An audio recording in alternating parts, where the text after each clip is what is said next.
নমস্কার, আমি ডাক্তার নির্ঝর অধিকারী। প্রতি শনিবারের মতন এবারও একটা নতুন গল্প নিয়ে উপস্থিত হয়ে গেছি আপনাদের সামনে।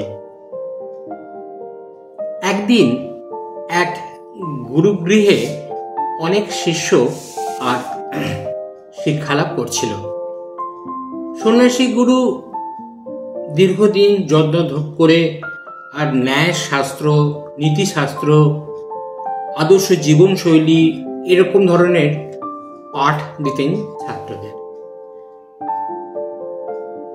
একদিন শিক্ষা শেষের পর্বে সন্ন্যাসী গুরুদেব সব ছাত্রকে, সব শিষ্যকে একটি জায়গায় একত্রিত করলেন, করে বললেন, দেখো, তোমাদের তো প্রায় শিক্ষাকাল শেষ হতে চলেছে, অন্তিম পরীক্ষা একটা বাকি আছে তোমাদের সকলের জন্য।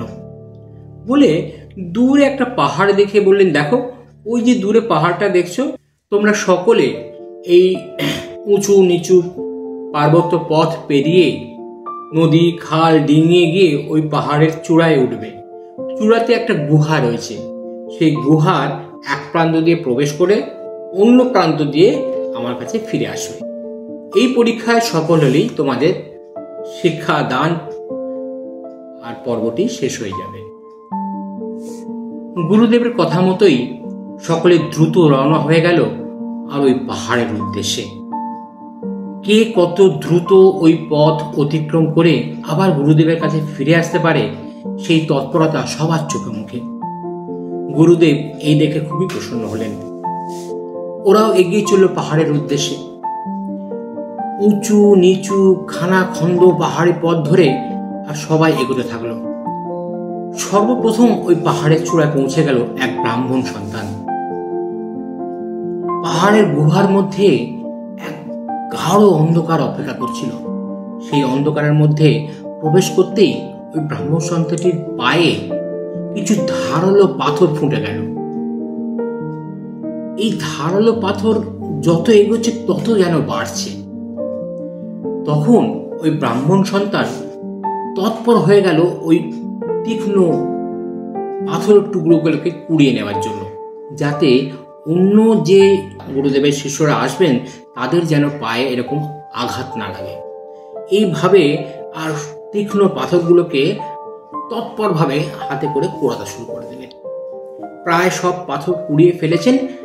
এমন সময় অন্য শিষ্যরাও ওই গুহার মধ্যে প্রবেশ করেছে। গুহার গাঢ় অন্ধকারের মধ্যে ওই শিষ্য যে আর বসে বসে ওই তীক্ষ্ণ পাথরগুলো কোড়াচ্ছিল, তাদের সেটা নজরেই আসেনি। তারা ওই ব্রাহ্মণ শিষ্যকে ফেলে দিয়ে গুহার অন্য প্রান্ত দিয়ে বেরিয়ে আবার চড়াই উতরাই পথ অতিক্রম করে গুরুদেবের কাছে পৌঁছে যাচ্ছে। একে একে সব শিষ্যরা পৌঁছে যাচ্ছে, কিন্তু ওই ব্রাহ্মণ শিষ্যটি গুরুদেবের কাছে পৌঁছচ্ছে না। প্রায় সন্ধে হব এমন সময় ওই ব্রাহ্মণ শিষ্যটি ক্ষত বিক্ষত পা নিয়ে গুরুদেবের কাছে এসে উপস্থিত হলেন।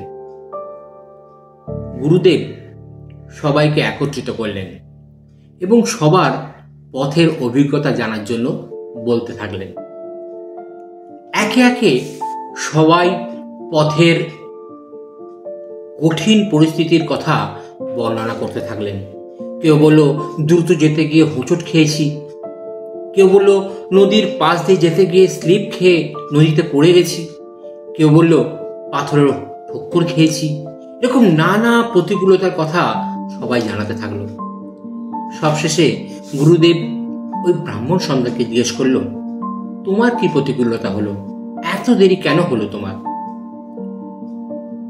সন্তানটি ধীরভাবে বলল, গুরুদেব, আমি সব প্রতিকূলতাকে কাটিয়েও সবার প্রথমেই ওই গুহায় পৌঁছেছিলাম, কিন্তু গুহায় কোনো ধারালো পাথর ছড়ানো ছিল।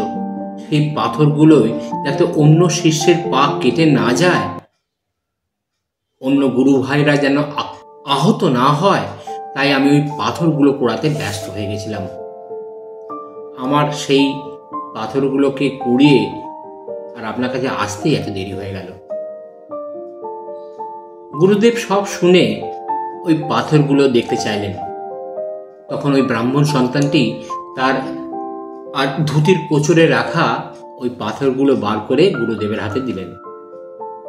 গুরুদেবের হাতে দিতে গিয়ে দেখলেন ওই পাথরগুলো প্রত্যেকটি হীরের টুকরো।